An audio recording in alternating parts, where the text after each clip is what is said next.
With a new MLS season kicking off this Wednesday, the 21st of February, I thought we'd chat on another MLS club, this being the one that's been thrust into the spotlight in the last year with the signing of Lionel Messi. This is Inter Miami.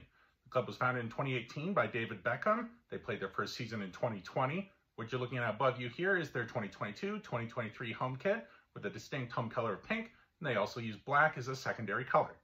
As with every other club in MLS, the kit is provided by Adidas. The league has a collective deal with that one provider instead of each club having a different provider like Pumas or Nike, etc. This kit was pretty much wanted by everybody once Messi signed. Obviously got Messi on the back here. A little bit of a scuff on one of the designs, but other than that, it's a pretty good kit.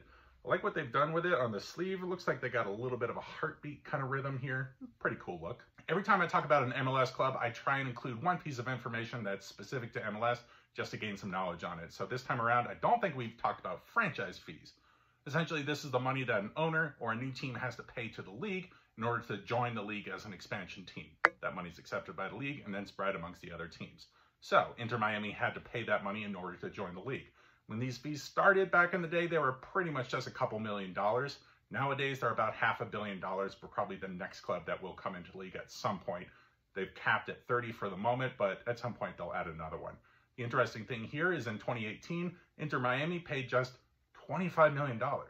The club was able to pay that paltry amount of money because of the owner, David Beckham's player contract when he joined the MLS League in 2007.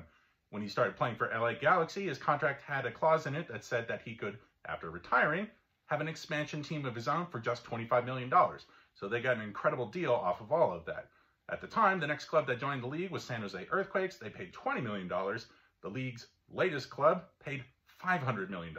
So they were able to join the league very quickly and very cheaply, but the first couple seasons have been a real letdown until they pretty much instantaneously changed their fortunes halfway through last season, signing Lionel Messi, along with a range of other players from his former days at FC Barcelona. We'll talk about them in a second when we look at their current squad. Clubs seem to have done a pretty good job in the first couple seasons integrating themselves into Fort Lauderdale and Miami kind of culture, but that's shifted radically since Messi came to the club. All of a sudden, there's celebrity culture around this club.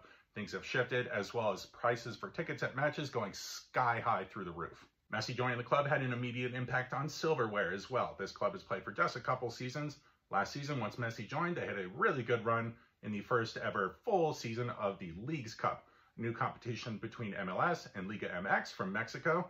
The club won that against Nashville SC in the final. They also went to the US Open Cup final where they did lose 2-1 to Houston Dynamo. You get a couple things off their badge here. Their full name is across the top of the crest. That's Club Internacional de Football. On top of that, you can take their nickname, the herons, from the two birds inside the shield at the center of their badge. You also have a nice little setting sun in the middle there. And then, well, at the bottom, you also see Roman numerals, MMXX, for their founding season, 2020. As a young club, they haven't truly founded a rivalry just yet. It's obviously going to be with Orlando City, so it's starting. The two clubs are the only two in MLS that are in Florida at the moment. Miami Fusion used to play there, but folded at the beginning of this century. Most rivalry matches between two clubs in MLS have a very specific name given to them. This one hasn't developed one just yet. We'll talk two former players, the first being their all-time leading goal scorer, even just in a couple seasons, is Gonzalo Higuain, a great goal scorer from Argentina, which goes to the lineage they're starting to develop of Argentine players coming to this club. That record he has for goal scoring is probably going to be surpassed by Lionel Messi soon enough, as well as by count by their Ecuadorian forward Leonardo Campana. The second name is Josef Martinez, who I mentioned more for his time with Atlanta United and MLS overall as one of the best strikers in recent seasons. He only played shortly at Inter Miami. The Venezuelan has gone on to be a free agent and not returning to Inter Miami going forward this season. We all know that Messi is at this club, so for the current squad, let's talk about the three other Barcelona alumni that have followed suit. During the last season, Jordi Alba, as well as Sergio Busquets, joined the club as well. They're both two great players, even further on in their careers.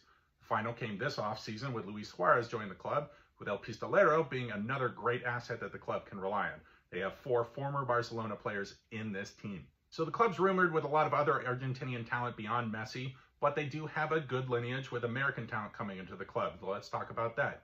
Julian Gressel has just signed for the club this offseason. He's a wingback, right back.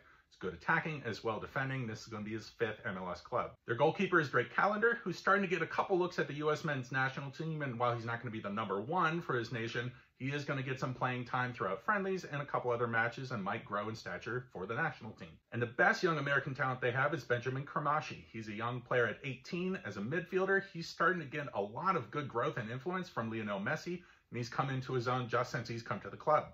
So that's your rundown on Inter Miami. This is going to be the hot club everybody's focusing on in MLS, and we're going to see what happens to them in their first full season with Lionel Messi.